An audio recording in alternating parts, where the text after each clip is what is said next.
Grabe talaga, lutang na lutang eh. Hindi na po maitago, hindi na may kakaila. Alam ba ninyo na yung mga pro-Duterte, kahit yung mga artista like Robin Padilla, Philip Salvador, Willie Rebillame, Lito Lapid, Bong Revilla, yung mga kalalang artista. Halo na yan, mayroong mga kandidato ng administrasyon o kandidato ng kampo ni Duterte. Wala kang marinig sa iso ng pananatili at patuloy na panghihimasok ng China sa West Philippine Sea. Alam ba nyo ngayon na pati yung Palawan ay inaangkin na ng China?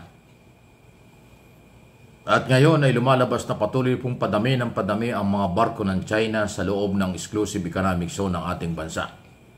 Ayon sa Philippine Navy at Philippine Coast Guard, ay Commodore Tariela at General Trinidad, spokesman ng Navy at saka ng Coast Guard. Hindi lang ho mga barko ng Coast Guard, Chinese Coast Guard. Nandyan na rin po sa West Philippine Sea ang mga barkong pandigma ng People's Liberation Army. Okay? Diyan yan na pong kalala. At yung Palawan ay kinukuha na rin sa atin ng China. Pero sa kabila ng paninindigan ng Philippine government ni Pangulong Marcos, ng military, ng Coast Guard, at ng mga matitinong Pilipino na ipaglaban ito, tayo-tayo lang ang naninindigan dito at nagsasalita. Yung kampo ng mga Duterte at yung mga artistang nabanggit natin, wala tayong marinig sa kanila. Pero ang kailang tinatakbong posisyon ay napakataas, senador. Lahat sila gustong maging senador. Pero itong international at national issue hindi nila madiscuss. Ayaw nilang talakayin at wala tayong marinig na pagkundina. Walang pagkundina, wala silang pagtutol sa ginagawa ng China. Inuulit ko, hindi lang po mga barko ng Coast Guard ng China ang nandyan. May mga barko na pong pandigma, may mga barko na po ng People's Liberation Army. 2 o 3 kung di ako nagkakamali yung sinabi ni General Trinidad ng Philippine Coast, ng Philippine Navy. So, yun na yung sitwasyon. Patapos, isa pa ito. Nakakasipon itong mga taong ito. Senador Bato de la Rosa. Ha? Parang kanyang pinapalabas ngayon mas ano daw ho, hindi daw magulo ang China ng panahon ni Duterte. Nirespeto raw ng China si dating Pangulong Duterte. Yan ang sinasabi ni Bato de la Rosa, na ngayon na senador at dating PNP chief. Ang kanyang sinasabi, ngayon, walang respeto ang China under President Marcos. May respeto lang ang China noong panahon ni Duterte. Pero, Senador Bato, hindi lang ho alam ng taong bayan. Hindi naman po ngayon lang naging agresibo ang China. Panahon pa ni Gloria, panahon pa ni Erap, ni Gloria, ni Aquino, at kahit na sinasabi mong panahon ni Duterte, hindi lang pinag-uusapan ng panahon ni Duterte. Kasi ang Malacanang, ang military at Coast Guard, tahimik sa isyo ng West Philippine Sea noong panahon ni Duterte dahil kaibigan ni Duterte ang China. Kahit anong gawin ng China sa West Philippine Sea, no comment ang Malacanang noon. Nagbiro pa nga si Duterte na, hayaan natin na maging probinsya tayo ng China. Isipin mo yon. Sa halip na ipaglaban yung ating teritoryo, hindi pinaglaban ng kampo ng nakaraang gobyerno. Kaya ito sinasabi ni Bato de la Rosa, malayo-malayo sa katotohanan, na gusto niyang palabasin na magulo ang China ngayon dahil under Marcos administration. Parang gusto niyang palabasin ngayon lang naging agresibo. Isang malaking fake news yan at malaking disinformation. Ang totoo, matagal na, dekada na nag-agresibo ang China na kuhanin, agawin sa atin ang marami mga isla sa West Philippine Sea. Kaya, Senador Bato de la Rosa, malabong-malabo yan sinasabi mo. Panlilin lang yan sa mamamayang Pilipino. Noong panahon ninyo, pinagtakpan nyo ang panghihimasok, panggugulo ng China sa West Philippine Sea. Kasi kaibigan ng amo mo. Nakipagkaibigan sa China kahit tayo inaargabyado. Ngayon, under President Marcos, hindi na siya pumayag. Ipinaglalaban ang international law, national law, exclusive economic zone. Kaya pinag-uusapan at maingay ngayon sa media, social media ang nangyayari dyan. Hindi ito bago. Matagal na ito at kasalukuyang nangyayari pa rin, Senador Bato. Saan ka humuhugot ng iyong mga paliwanag na yan? Kandidado ka pa naman, Senador. Hindi ka iboboto ng mga Pilipinong matitino ng mga Pilipino nakakaintindi ng sitwasyon sa iyong sinasabing yan. Na sa aking opinyon, panlilin lang yan sa mga Pilipino. Bahala na kayo kung anong gagawin nyo kay Bato pagdating ng eleksyon. Sa iba nating mga balita, ito naman yun, isa pa ito. Yan talagang Bureau of Immigration, pati DFA, talagang kailangan dito reforma. Ay akalain nyo, mayroon hong mga 3 big time na POGO operator. I-deport ng immigration, pero pumayag sila, yun daw hong 3 big time na POGO operator ang bumili ng ticket, tapos nag-stop over sa isang lugar, hindi na tumuloy ng China. Kasi hindi sila tumuloy ng China dahil mayroon silang mga kaso ron, huhulihin sila ron. So, ibig sabihin, pinadeport pero hindi dinala doon sa bansa.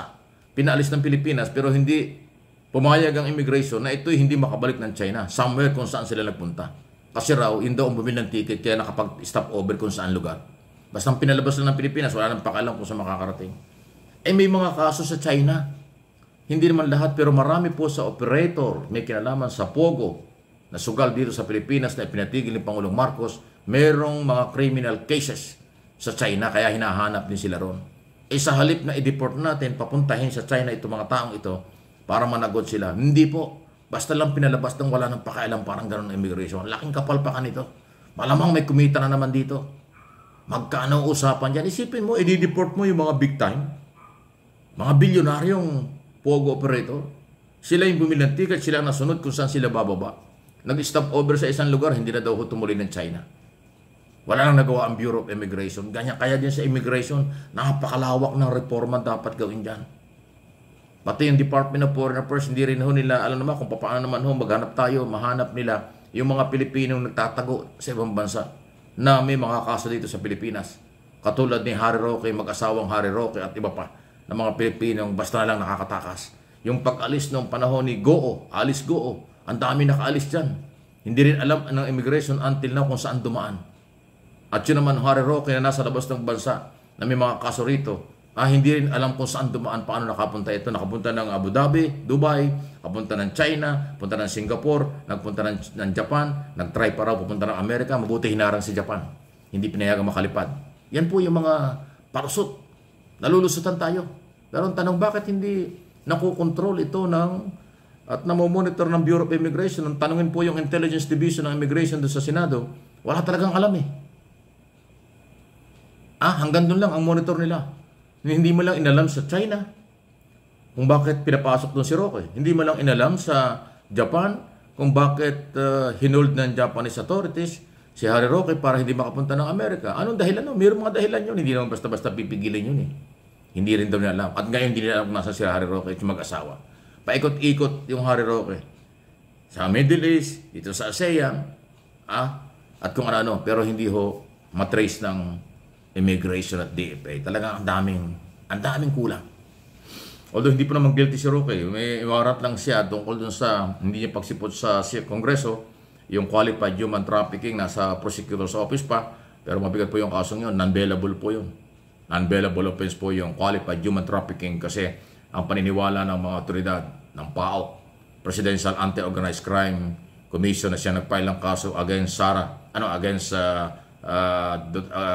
Roque, na supporters ni Sara, alam naman natin yan, pinansyal pa nga sa eleksyon, ay may kinalaman sa illegal na POGO.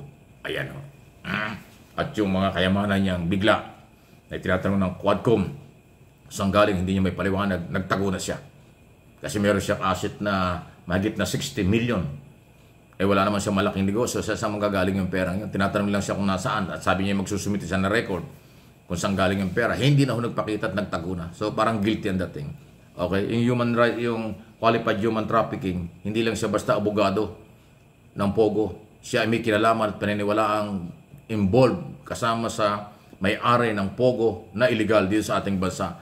At kasama rin sa mga pagpapadala rito ng kung sino-sino kailang mga workers. Kaya nga qualified human trafficking po ang kanyang kinakaharap. Ayan po ang kaganapan.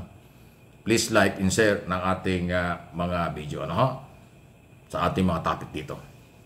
Huwag tayong mabahala. At ako naman hanggat kaya ko, sa abot ng ating kakayanan araw-araw, ipapaliwanag ko sa inyo at ibabalita ko sa inyo kung ano mga nangyayari.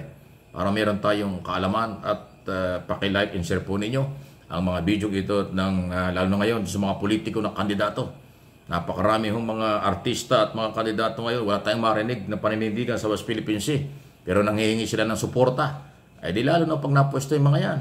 Wala tayong aasahan paninindigan. Kaya ingat lang po tayo. Ingat lang po kayo sa pagtanggap sa mga botanteng ito or sa mga kandidatong ito.